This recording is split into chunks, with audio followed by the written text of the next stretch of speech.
Hey guys, welcome back. If you're new to the channel, welcome. My name is Anonymous, and in this channel we talk about gang stalking. We talk about manipulation, perception, and how I'm dealing with gang stalking in my everyday life, and how I'm dealing with it and doing my best to thrive while I am living this thing.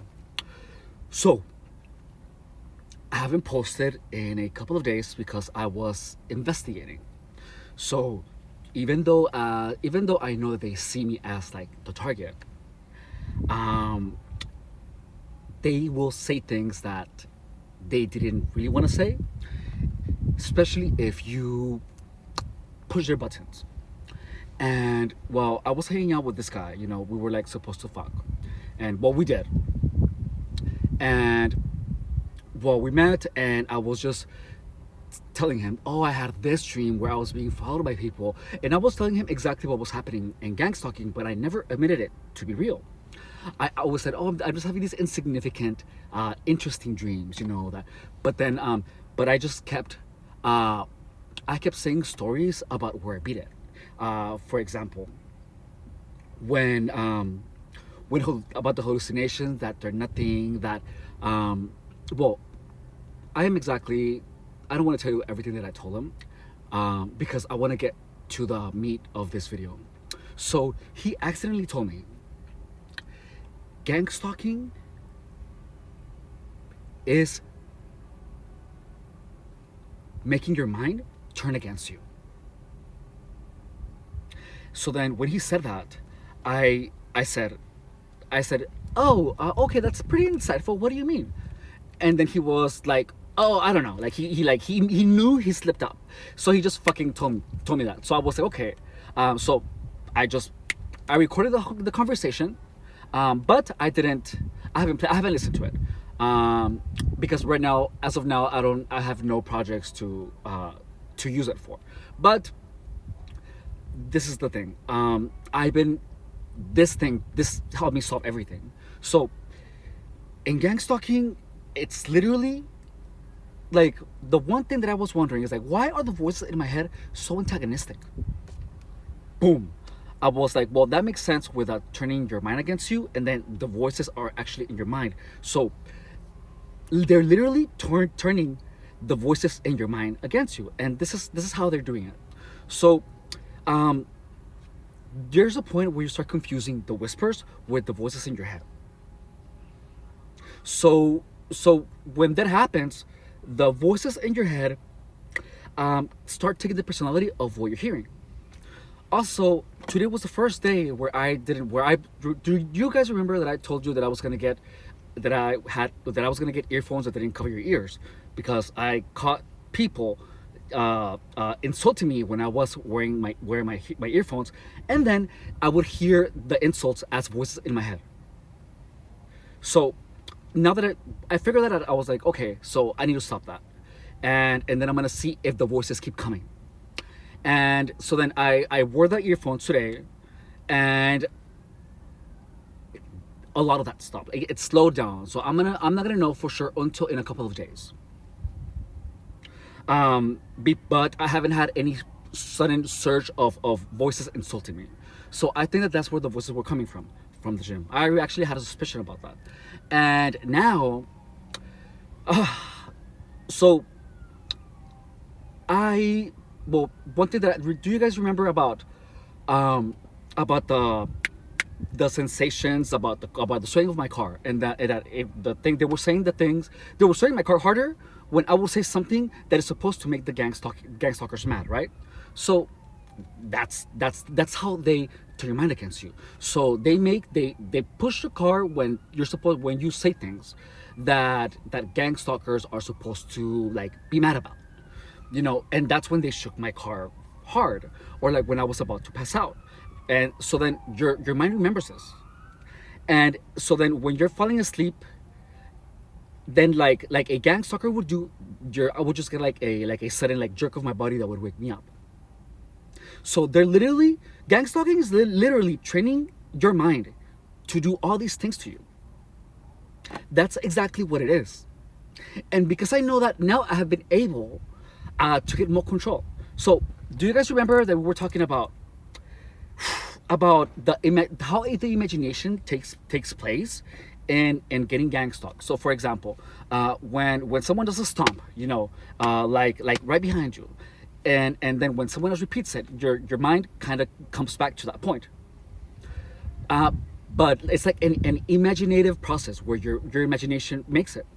So I began replacing these with like I began replacing the replays of the things with me and like at my best. And every single one of those imaginative replays doing the same thing that the gang stalkers are doing. So like if they're swaying my car, I imagine me swaying my car, looking really good, or fucking someone against the car. I know, I'm sorry, I'm disgusting, but that's how I remember it more. And then if I hear voices behind my car, then I imagine myself talking as if it was me talking, and that way I don't think of gang stalkers anymore. I think of different versions of me, and that's actually taking the heaviness from gang stalking. Like I'm no longer scared. I'm no longer intimidated. I don't even longer care about the voices, because I literally am making them what they are, imaginative. They are products of your imagination that gang stalkers put there through using these crazy methods. And all the insults, everything that they do is not to you in person, is to your mind. That way when they say, oh, use more crystal meth, guess what? Your mind is gonna tell you, use more crystal meth. Because that way you can even be hearing things when they're not there. And guess what? Gang stalking is about that. It's for you to feeling like you're constantly followed. And you know what always follows you is your fucking mind. That's why people believe that they're always getting like that they're being followed. That's why they think that they are getting like attacked via direct energy weapons, because the direct energy weapons don't exist. However, they're creating the sensations, and they're giving like a just whatever explanation that is plausible, but that is also very far from the truth. That way, no one is ever gonna know. And guess what? It has worked so well. And this is another confirmation that direct energy weapons are not being used in gang stalking. And that's what I told you guys when I started the channel. That was the main thing that I wanted to dispel, because that's the thing that drives away furthest from the truth. And I'm so excited for it. So I have been engaging, and also I never used the word hypnotizing, but gang stalkers have used it when they're behind my car, because that word is a word that I never use. So apparently I am hypnotizing myself, because I made whispering. So apparently the whispers, the insults, are supposed to hypnotize you. They're supposed to hypnotize your mind, and they are effective. Why did I become a crack whore all of a sudden? It was because people were online. I can show you now that's why I opened more accounts, so I can show you how often I get messages. It's literally every 2 minutes. They're like, hey, do you want to fuck you? And then I get all these pictures of dicks and asses and PMP, and that is exactly what got me into it in the first place, where they were pretty much pulling me in. And this is the thing. The reason that no one has an idea is because this is, like, to me, I was fucking hot back then, and that I thought, oh, it's because I'm fucking hot. It's normal, because it was always like that. But there was a point where I was literally just on the computer whole nights, just responding to messages, and that's all I did, like, one night. So I was like, well, and I never even thought about that. Like, I was just having fun and like masturbating, but I didn't know I was getting hypnotized. That my mind was getting fucking twisted onto becoming this thing that I was for many years. Now, because their methods are pretty much, when you're tired, when you're exhausted, when you're beginning to hear things, then you can whisper shit and your mind will actually absorb it. So now my behaviors are changing. Are actually, like, I'm not able to like I prefer go to work over than hooking up. I'm losing my interest over I'm a top again. I'm a fucking top again. You know, like I wanted to just get my ass pounded for forever. You know, and I can tell you that the intention of gangstalkers was to. I'm sorry, I'm getting really excited. The intention of gangstalkers was to keep me limp. I'm gonna tell you why. I went to the bookstore, and you know, I was like sitting down, like showing off, you know.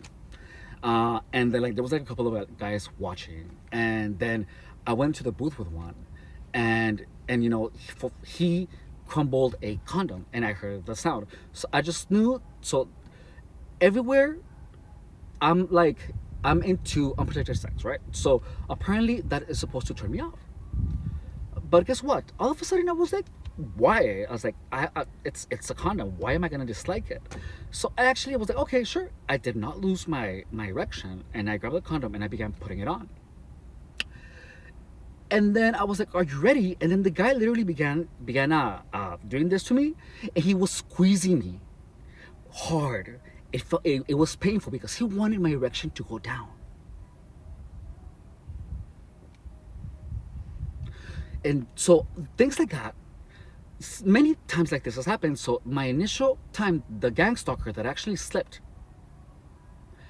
um, hey, he literally just with his nails cut off my cock ring, and he made, and like I said, oh, my poppers are weak, and he replaced my poppers with stronger poppers, because poppers are supposed to make your erection go limp. However, it made me finish, and I finished twice. And that was when he decided to just freaking tear off my ring, my penis ring. And that's when I was like, okay, I'm leaving. I'm done with you. But I already got what I wanted. Information and ass. Oh, it's fun. After that, I mean, I have to have it for him to make it really obvious, so that I can be like, no, you're crazy. That's my strategy with gang stalkers. You do it until they do something that is so insanely obvious that they cannot deny it. That way you have, and that way you have, you know, and you can tell everyone what they did. And they're the ones that's going to be crazy, and you can tell whose name it is. So this guy, his name is David Tripp. He lives in Ocotillo, and I went to his way because I was gonna go visit my mom, but I was like, well, I have got enough. I was honestly going with the hopes of actually of him not being one, because he never really behaved. But I think that the last time that I saw him, I really had no idea about. I was scared for me to find out that actually he was a gang stalker. But I was like, well, now or never. So I did. And well, that happened. And if you're getting gang stalked, as soon as you have evidence, you don't have to have physical evidence, even though I did have evidence.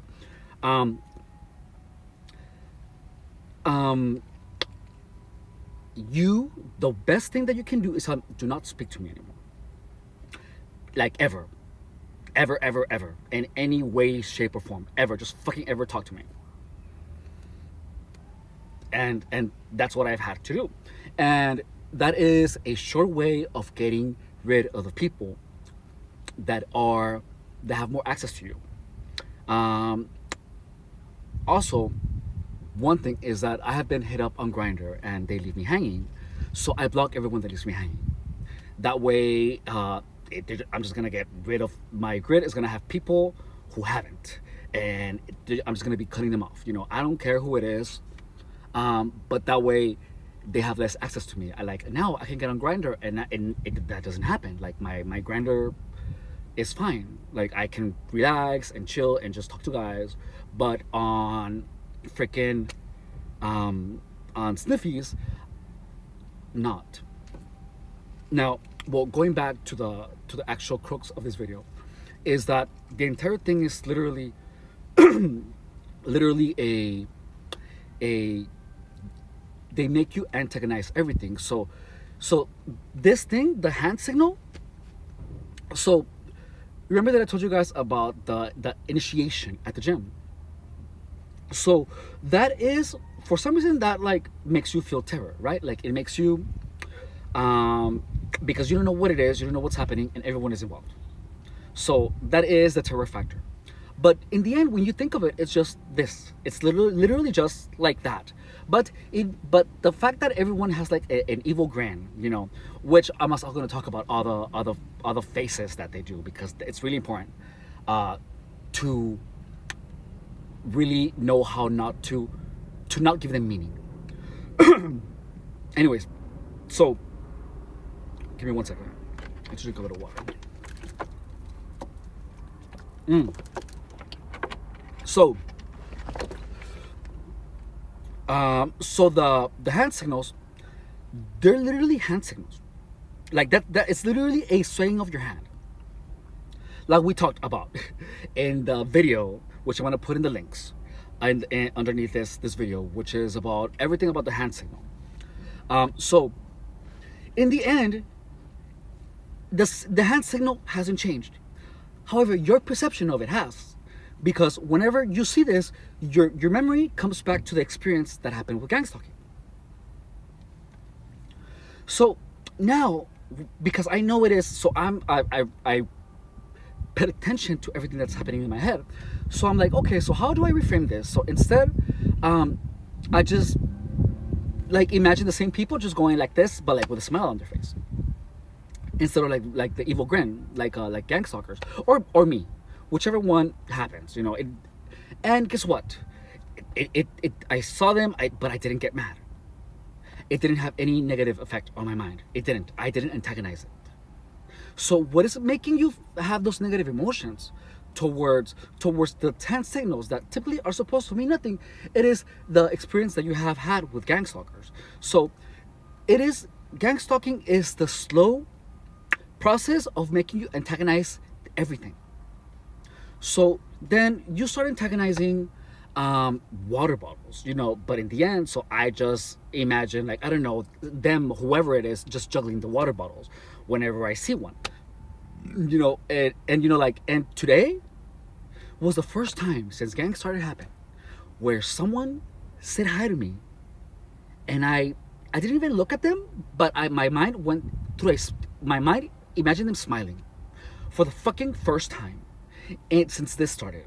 So things are changing in my mind. Like there is something changing, and the thing is that I have been trying to devise all kinds of methods. However, because I didn't know what was really happening, I really didn't know how to address it. So now, because of this new information, like when I hear that someone is behind my car, I can actually hear that behind my car. And when I know that it's just my mind, I know it's just my mind, and that's really good. That's really good, because before I couldn't differentiate between the both. I wasn't sure, but now I'm sure, and I know when my mind is actually being like, they're actually doing that to my mind when they're not hypnotic. So so now I can differentiate when someone is behind my car and when it is actually my mind producing. And now I can tell you that most of the time there was actually someone behind my car. But I mean, it's gonna be more clear now than ever. And even though there is and where there isn't, it's not important, because now it doesn't feel like there's anything bad happening, because I just imagine myself saying the conditioning words, like the damn, and it's me, and it doesn't mean anything, because it's me saying that, in my head, it is me, it is I who is doing this to myself. So whenever I feel my car swaying, I just think that it's me again, and it doesn't matter. It doesn't feel like it's a negative entity. It lost its power. And also, the insults that were like random, Well, when I have to tell you about something that I call the umbrella of thought. And that when you are thinking of something, if you hear a voice, the voice will kind of use the umbrella of thought as a filter. Imagine that instead of an umbrella, it's a filter. But then, so like if you're hearing like a word, like something that might sound like a word, if you're thinking about gang stalkers, it's gonna go through the filter and it's gonna give you a gang stalking, something that gang stalkers would say. However, if you're thinking of something positive, such as the recording that I've made that hypnotizes me, the voices actually say something positive to you. So whenever I hear that there is a noise that is about to coming into my head, I just think of the image of my phone with an app, with a voice memo app, and the voices turn into things that into positive. So now the voices are actually there. There's a way to make the voices change, and it has to do with the thought that you're having before the voice comes, and the thought after. On my next video, we're gonna talk all about that, and I'm gonna tell you how targets can finally take charge, and you're gonna learn exactly what's happening. It's fucking awesome. This is break fucking through information. Thank you guys. Bye.